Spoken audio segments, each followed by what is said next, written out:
Ho aminareo rehetra ny riavana ny fahasoavana sy ny fiadanany Jesoa Kristy ilay tompo sy mpamonjy atsika. Amen. Fifaliana trano no anolorana ny mofinaina ao atsika amin'ity andro anio ity. Andriamanitra manapaka ny olony. Andriamanitra manapaka ny olony. Misongadina izany ao amin'ny bokin'ny Jeremia toko 7:20, ny andinin'ny 4 hatramin'ny andinin'ny 7.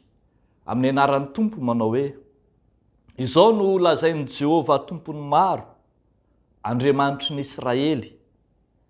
Amin'ny babo rehetra izay natolotro babo avy tany Jerosalema ho an'ny Babilôna, manaova trano ianareo ka mitoera aminy, ary manaova tanimboly ka hano ny vokatra avy aminy. Manambady ka miteraha zazalahy sy zazavavy, analao vady ny zanakalahinareo, ary ampanambadio ny zanakavavinareo, mba hiterahany zazalahy sy zazavavy, ka hiamaro ane ianareo fa tsy hiavitsy. Ary katsao izay hiadanany tanàna izay nampandehanako anareo ho babo, ary mivavaha amin'ny Jehova ho azy, fa raha miadana izy dia mba hiadana koa ianareo. Fa izao no lazain'i Jehova tompony maro, Andriamanitry ny Israely. Aza mety ho fitahany mpaminaninareo sy ny mpanao fankatovanareo izay ao aminareo, ary aza mino ny nofinareo izay nofisinareo, fa lainga novinaniny aminareo amin'ny anarako, tsy naniraka azy aho ho Jehova.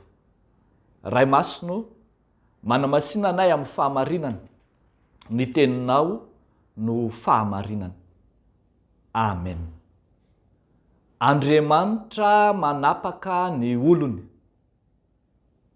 Taratasy izay nosoratan'i Jeremia mpaminany manokana ho an'ireo olona izay nentina ho babo tany Babilôna, ho an'ireo jiosy na ho an'ireo olon-kendry izay nentina ho babo tany Babilôna. Tafiditra ao anatin'izany ny loholona, ny mpisorona, ny mpaminany, misy izay mpanapaka, mpahay taozavatra samihafa izay nentina ho babo tao aorianan'ny faharavan'i Jerosalema. Afatra mahavelona eritreritra mananatra ireto jiosy lasako babo reto ny toe-piainana tokony iainan'izy ireo any am-pahababoana any, any an-tanin'olona.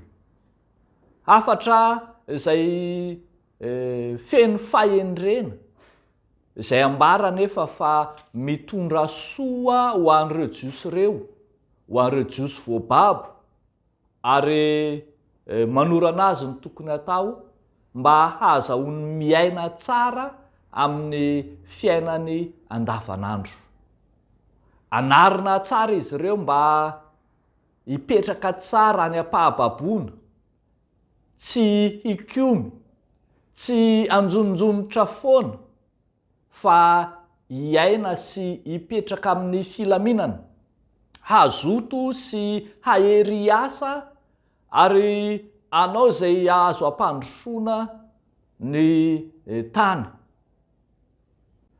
Anarina izy ireo mba hanohitra ny mpaminany sandoka, ny mpanao fankatovana izay ambaran'i Jehova fa tsy naniraka azy aho.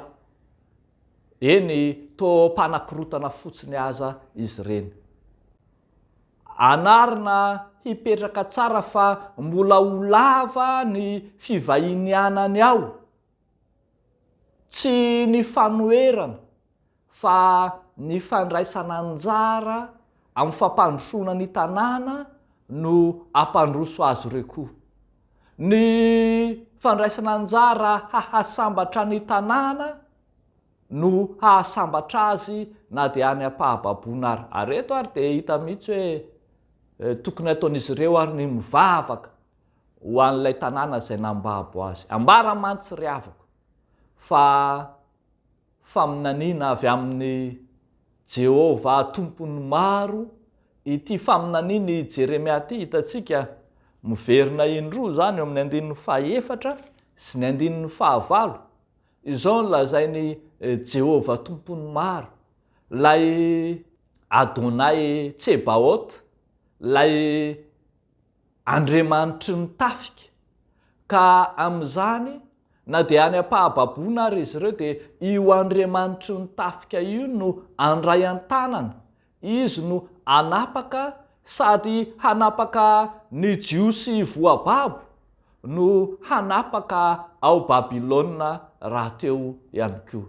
Io Adonai Tsebaoth io no ifehy ny olony any am-pivahinianana no ifehy ny fahavalo raha teo ihany koa.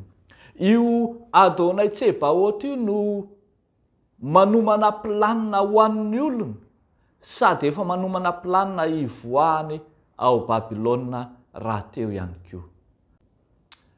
Ny mampiavaka ny faminaniana nataony Jeremia mpaminany dia tsaroana amin'ilay hoe fanekena vaovao, faminaniana fanekena vaovao. Fanekena vaovao izay fanambarana marina mialo lalana ny filazantsara.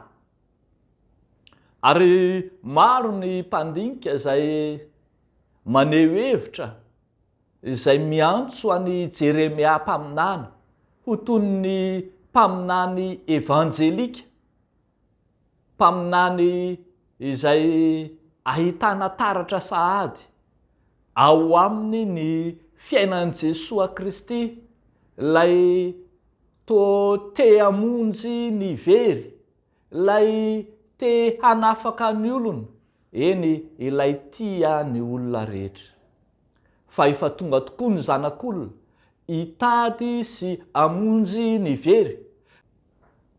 Ry havako malala ao amin'ny Tompo, Andriamanitra manapaka ny olona ary manapaka ny fahavalony ihany koa. Lay Jehova tompony maro no mahatanteraka izany ho anao.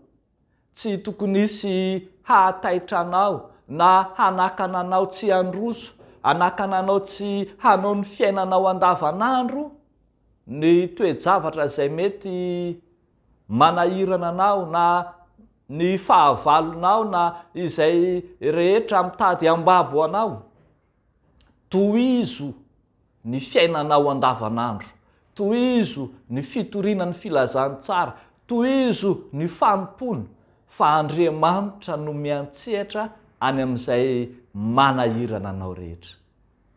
Efa nanomana planina ho amin'izany izy Andriamanitra. Dia an'Andriamanitra ireriany ny voninahitra. Amen. Ivavaka isika ry havako.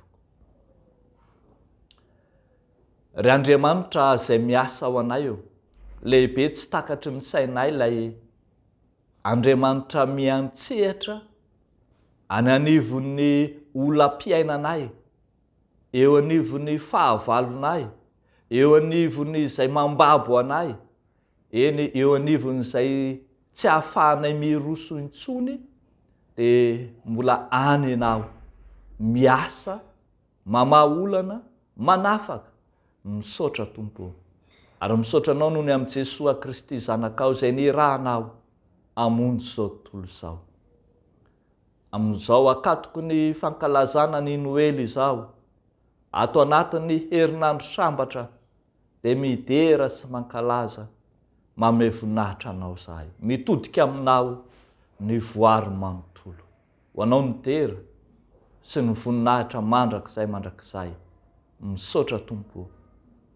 Amen.